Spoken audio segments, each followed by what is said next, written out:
Good evening all of you. Start करते हैं। आज सेमेस्टर थर्ड आने वाला है, जैसे कि स्टार्ट होने वाली क्लासेस। तो एक तरह से क्या क्या सब्जेक्ट हैं हमारे, उसके बारे में कुछ नॉलेज मिल जाए। तो बहुत इम्पॉर्टेंट सब्जेक्ट हैं इस सेमेस्टर के, थर्ड सेमेस्टर के। तो जो थर्ड सेमेस्टर में आने वाले हैं सभी स्टूडेंट्स ध्यान दें। उनका सबसे पहले तो इसमें प्रोग्रामिंग के सब्जेक्ट्स बहुत इंपॉर्टेंट है। जैसे ऑब्जेक्ट ओरिएंटेड प्रोग्रामिंग आ गई आपकी यूजिंग सी प्लस प्लस, तो आपको सी प्लस प्लस पढ़नी होगी। Object oriented programming using C plus plus. Second one is the data structure. अब आपको डेटा स्ट्रक्चर भी पढ़ना होगा। ये सी से भी कर सकते हैं डेटा स्ट्रक्चर इम्प्लीमेंटेशन, और सी प्लस प्लस से भी। जब आप सी प्लस प्लस से सीख लेंगे, साथ में ही आप डेटा स्ट्रक्चर इम्प्लीमेंट करें सी प्लस प्लस से। बाकी आपने सी फर्स्ट और सेकेंड सेमेस्टर में सीख ही रखी है। And third one is the computer architecture and assembly language.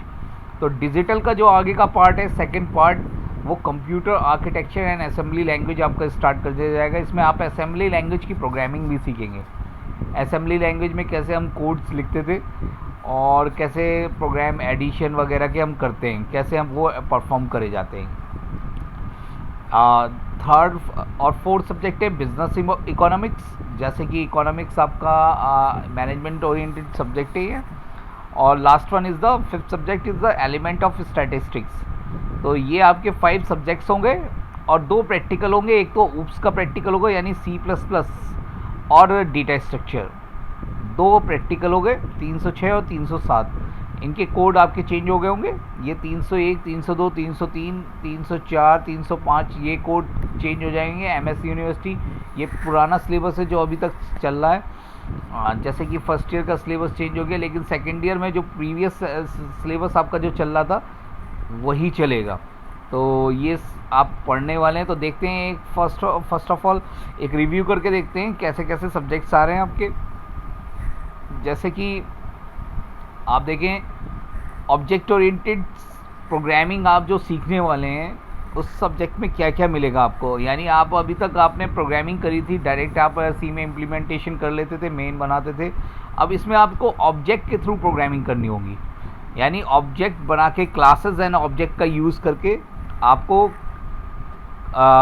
Programming को इम्प्लीमेंट करना होगा। तो क्लासेस सीखनी पड़ेंगी, कैसे कैसे क्लासेस होती हैं इसकी। पहली बात तो आप ऑब्जेक्ट ओरिएंटेड की आप बेसिक टर्म सीखेंगे, जो प्रॉपर्टीज़ हैं जैसे एब्स्ट्रैक्शन, एनकैप्सुलेशन, इनहेरिटेंस, पॉलीमॉर्फिज्म, ये प्रॉपर्टीज़ सीखेंगे। उसके बाद क्लासेस एंड ऑब्जेक्ट सीखेंगे। क्लासेस कैसे बनाई जाती, क्लास में काम कर, जैसे अभी तक आप मेन में काम करते थे, अब आप क्लास में काम करेंगे। और क्लास में जब हम काम करते हैं तो ऑब्जेक्ट के थ्रू हम उसे एक्सेस करते हैं। तो कैसे हम पढ़ पाएंगे। ऑब्जेक्ट ओरिएंटेड प्रोग्रामिंग थोड़ा सा डिफरेंट लुक होगा।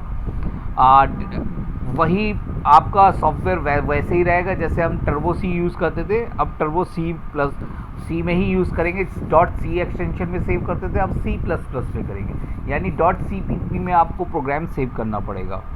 तो बहुत ही अच्छा आपको एक्सपोजर मिलेगा। इनकैप्सुलेशंस, कैसे हम डेटा हाइडिंग करते हैं, कैसे आप डिफरेंट इसमें आपको कंस्ट्रक्टर बनाना सिखाएगा। कंस्ट्रक्टर क्या होते हैं, जैसे आप फंक्शंस वगैरह वहाँ बनाते, तो यहाँ पे कुछ और टर्म्स में आपको उन्हें कह दिया गया है, लेकिन सिमिलर मैनर में। Inheritance, polymorphism, generic functions, overloading, operator overloading, ये बहुत ही इंपॉर्टेंट इसके चैप्टर्स हैं जो आप पढ़ने वाले हैं।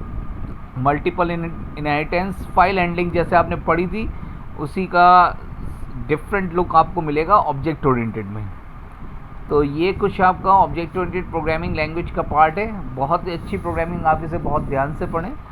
अच्छी तरीके से पढ़ेंगे तो आगे फर्दर लैंग्वेजेस जो आप पढ़ने वाले हैं, डॉट नेट या सी शार्प या आपके जावा वगैरह, और जिस टाइप से आप इसमें प्रोग्रामिंग करेंगे उसी टाइप से का कुछ कल्चर आगे भी रहेगा। तो जैसे कि आपको प्रोग्रामिंग से कॉन्सेप्ट क्लियर हो गया सी प्रोग्रामिंग से, वैसे ही अब आप सी प्लस प्लस जब आप सीख लेंगे, ये बढ़िया तरीके से सीखे, जो फर्दर लैंग्वेजेस है उनके कॉन्सेप्ट्स आपके तभी बढ़िया हो जाएंगे अगर आपको ये बढ़िया आती होगी।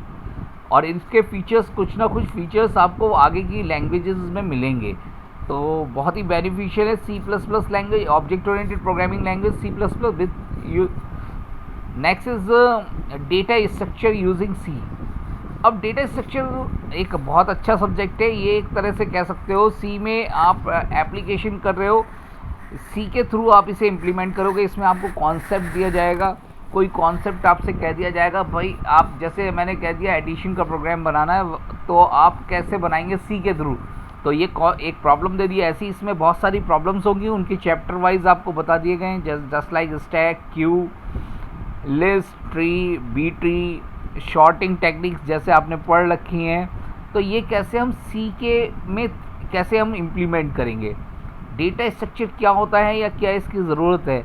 तो बहुत अच्छा सब्जेक्ट है, आप इसे भी पढ़िए, इसे भी फर्दर आगे क्लासिफिकेशन आपको हर आफ्टर एमसीए में भी इसे पढ़ना पड़ेगा, बहुत इंपॉर्टेंट सब्जेक्ट है। तो ये दोनों सब्जेक्ट प्रोग्रामिंग से रिलेटेड है, ज़्यादातर आपको इसमें प्रोग्रामिंग प्रेफर करेगा, कॉन्सेप्चुअल है, कॉन्सेप्ट भी है, इसमें आप कॉन्सेप्ट लगाएंगे तभी आपको पता चलेगा। लिंक लिस्ट है, बहुत इंपॉर्टेंट टॉपिक है इसमें, लिंक लिस्ट जो आप पढ़ने वाले हैं।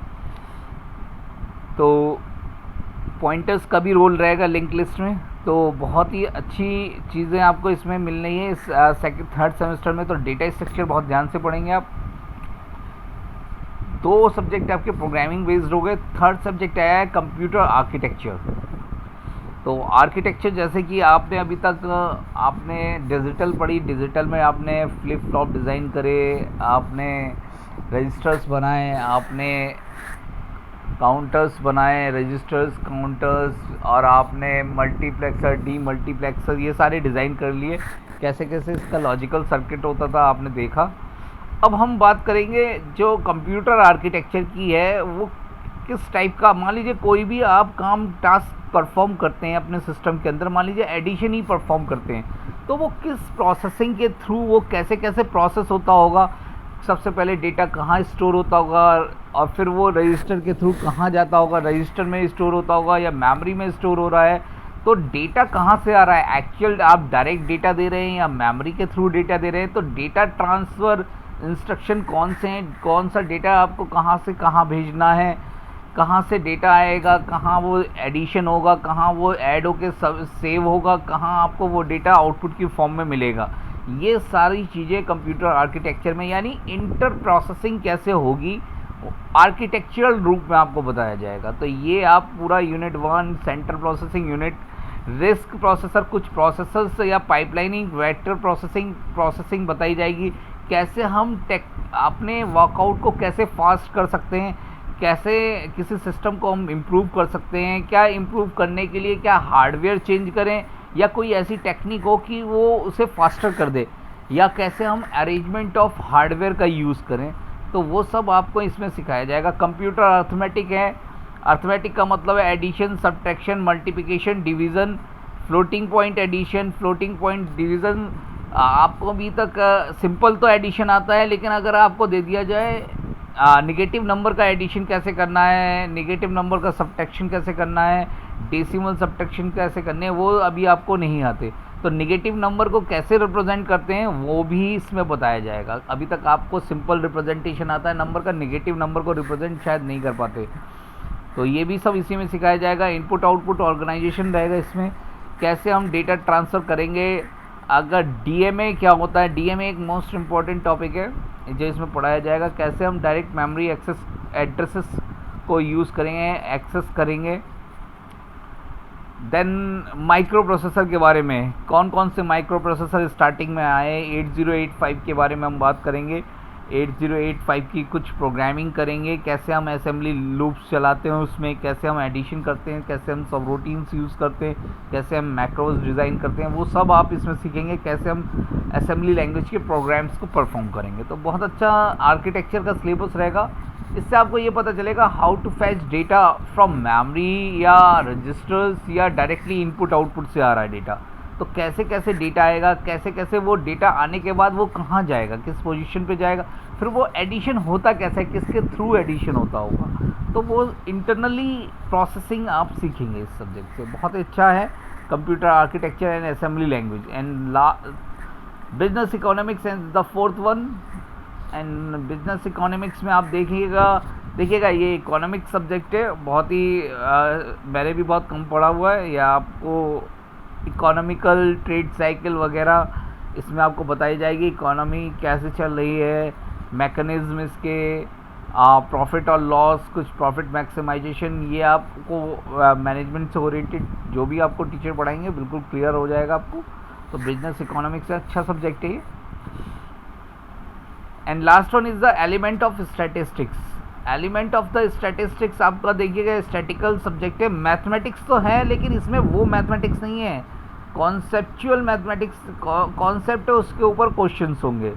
आपको कोई भी कोई एक, जैसे मान लीजिए फ्रिक्वेंसी डिस्ट्रीब्यूशन है तो कोई एक ऐसा फॉर्मूला होगा जिसके थ्रू आप क्वेश्चन सॉल्व कर देंगे। मीन मीडियन मोड है, आपको पता होना चाहिए। अगर आप कोई कॉमर्स के स्टूडेंट रहे होंगे तो बहुत आसान सब्जेक्ट रहेगा आपको, ज़्यादा हार्ड लगेगा नहीं। बहुत कुछ टॉपिक जैसे परमुटेशन एंड कॉम्बिनेशन है, थोड़ा बहुत आपको ऐसा लगेगा कि हाँ बहुत सिंपल है।